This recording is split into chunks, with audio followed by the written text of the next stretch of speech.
And so I said, hey, buddy, hands off my sprocket.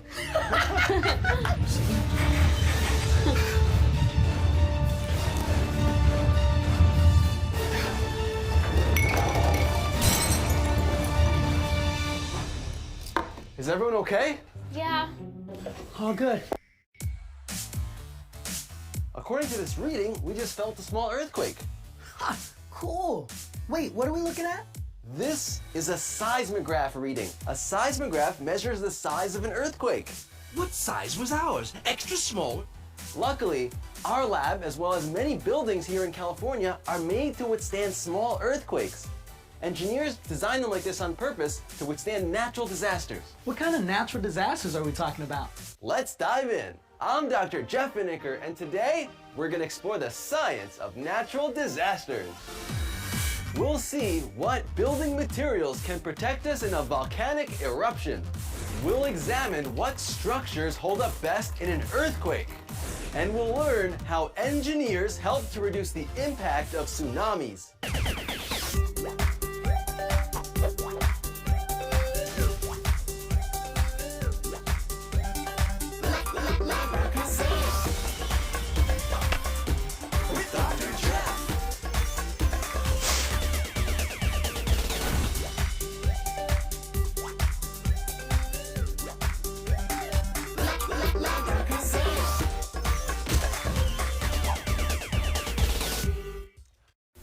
Welcome to Labracazam, where we make science make sense.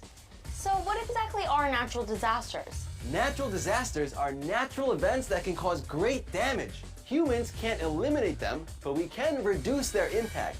Today, we're going to talk about 3 in particular: earthquakes, tsunamis, and volcanoes. I'm such a fan of volcanoes. The last time I saw one, it was lava first sight. I've seen videos of volcanoes before, but can you explain exactly what a volcano is scientifically? Absolutely, Zoe. A volcano is an opening in the Earth's surface that allows molten rock called magma from inside the Earth to escape. When the magma escapes, it's called an eruption. Whoa, but how are volcanoes formed? Volcanoes are formed when melted rock from inside the Earth works its way to the surface. Volcanoes are commonly found along boundaries between the Earth's plates, which are large moving pieces of rock that make up the Earth's outer layer.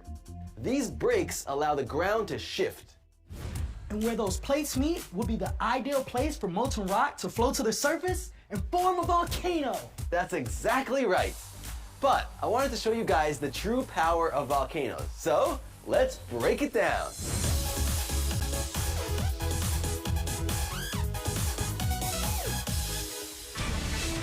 Don't try this at home. Here we have 4 different building materials. We have foam, wood, tin metal, and stone. Wait, that metal one looks familiar. Mom? When lava erupts from a volcano, it can get as hot as 2,000 degrees Fahrenheit. Now, lava is really hard to get, so for this demonstration, we're gonna use the next best thing, molten metal. If lava can melt metal, then what happens to houses that are near volcanoes? That's a great question, Zoe, and that's exactly what we're about to investigate. Ha! Let's start with the foam. Let's do it.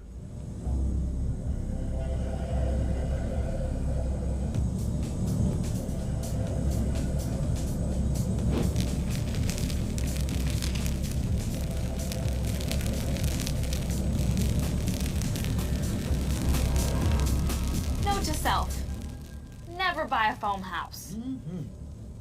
Now let's see what happens when we try wood. This wood is gonna ace this test. My grandfather, he made his house out of wood. Grandpa! The molten metal is so hot that when it touches an object like foam or wood, it heats that object until it starts smoking or even burning. Next, we'll test the metal.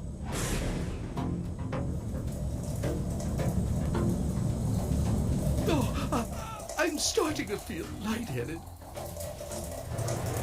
Wow, so no metal either. I guess that stone piece is the only thing left. Let's give it a try.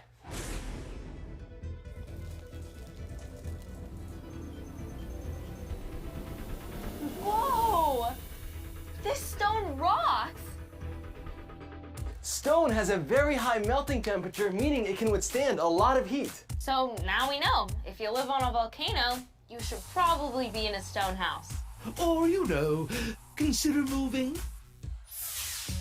Now, we're gonna use these building blocks to investigate which structures have the best chance of surviving an earthquake. Just like volcanoes, earthquakes happen in certain regions around the world. Take a look at this map. I'm seeing a pattern. The earthquakes tend to form along the plate boundaries, just like volcanoes. And while most occur along plate boundaries, they can still occur in other places too. Yes, great observations. An earthquake is a sudden, violent shaking of the ground, sometimes causing great destruction. It's caused by sudden movements of plates in the Earth's crust. When the Earth's surface along the fault line moves suddenly, it causes the ground to shake. Unfortunately, earthquakes can be very dangerous to humans as they can destroy buildings. Engineers are always looking for ways to build stronger and safer structures. Now, we're gonna have a competition. We're gonna simulate an earthquake on this device and see whose structure is engineered better. I'm totally gonna win. You're on.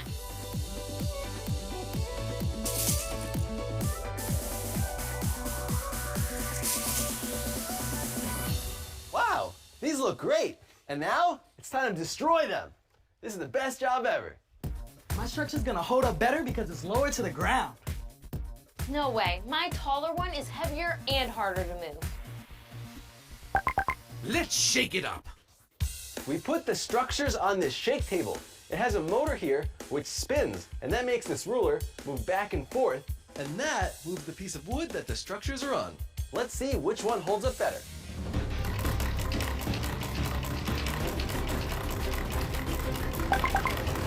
Oh yeah! Oh no! Looks like Izzy wins. When earthquakes occur, it's often better to have buildings closer to the ground as opposed to ones like Zoe's, which are really tall and thin. And engineers take this into account when designing buildings in areas that can get a lot of earthquakes, like California. These schools, for example, are usually built with only one floor. But in other parts of the country, further from earthquake zones, schools can be built with multiple floors. So as long as we're not in a region near plate boundaries, we should be safe from natural disasters. Not necessarily. There's one type of natural disaster that can affect us even if we're thousands of miles away. One of Bert's jokes? What do you call a hen looking at a bowl of lettuce? What? Chicken Caesar salad! Those are pretty deadly, but I'm talking about tsunamis. Tsunamis are big waves caused by an abrupt movement in the ocean floor, often an underwater earthquake. These waves can travel thousands of miles, so an earthquake in Japan can cause a tsunami that affects us all the way over here on the coast of California. That's it. I'm moving to Utah. And if tsunamis are caused by earthquakes, they must Originate near plate boundaries. labracazam. Unfortunately, tsunamis can cause great damage due to a large amount of flooding. But I don't understand how an underwater earthquake could make giant waves. Great question, Zoe. We can demonstrate how tsunamis are formed using this wave tank model. First, let's look at how regular waves are formed. Zoe has compressed air here, and she can just blow it on top of the surface of the water.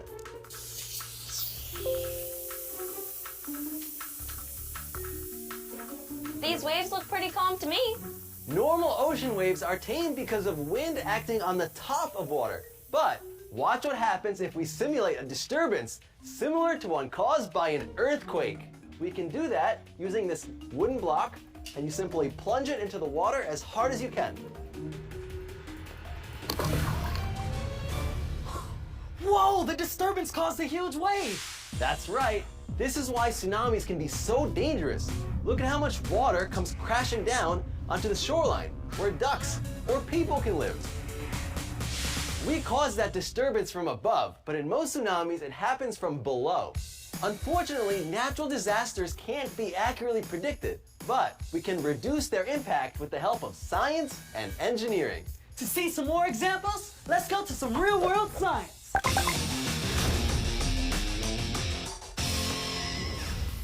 Natural disasters are no joke and can cause serious damage. That's why engineers have been working tirelessly to improve new building designs to keep us safe. Let's take a look. In parts of the world where tsunamis are frequent, engineers have built troughs or barriers to lessen the impact of powerful waves that crash down on shorelines. In areas with volcanoes, engineers have created roofs that are steep so volcanic ash can slide off more easily. The roofs are also very strong and will not break with the added weight from the ash.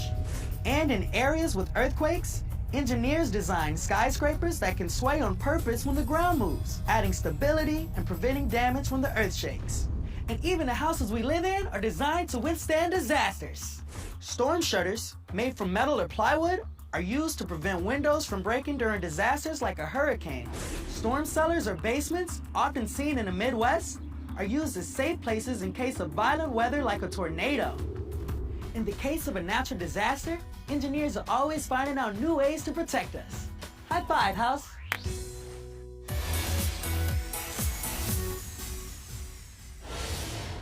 Today, I'm going to show you how to make a homemade seismograph.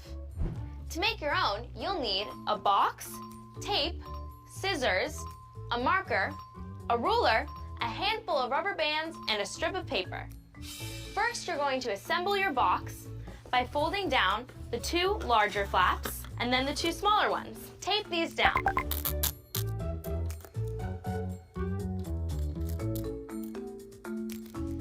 Next, you're going to cut 2 slits on both sides at the bottom of the box.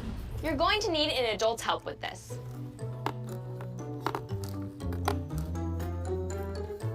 Next, you're going to poke holes in the 4 corners at the top of the box. Next comes the really fun part. Take a rubber band and loop it through the hole in each corner.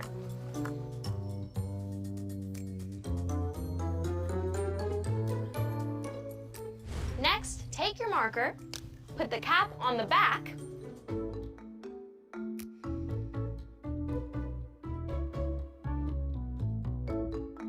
and loop each rubber band around it. Next, take another rubber band and loop it around your whole marker a couple of times so that it stays straight in the center. You want the tip of the marker to lightly touch the paper. I like to use a marker that is heavy so it hangs low. Take your paper strip and feed it through the slits we made on the side of the box. Now our seismograph is ready to go. As I shake the box, I'm slowly pulling out the paper from one side.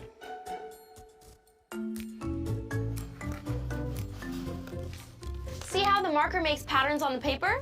This is exactly what a real seismograph does. Now you can try it yourself. Thanks, Zoe. Now let's review. Earthquakes, tsunamis, and volcanic eruptions are a result of natural processes. Earthquakes and volcanoes occur in patterns on Earth's surface. They are mainly found along the boundaries between oceans and continents. Humans cannot eliminate these hazards, but we can take steps to reduce their impact. I'm so glad we learned about natural disasters. Yeah, it's important to understand them so we can keep our communities safe. What did the ground say to the earthquake? What? You crack me up. Unfortunately, no one is safe from Bert's jokes. Join us next time on Labracazam. I'm Dr. Jeff. I'm Izzy. I'm Zoe. I'm Bert. Remember, Always question, always wonder.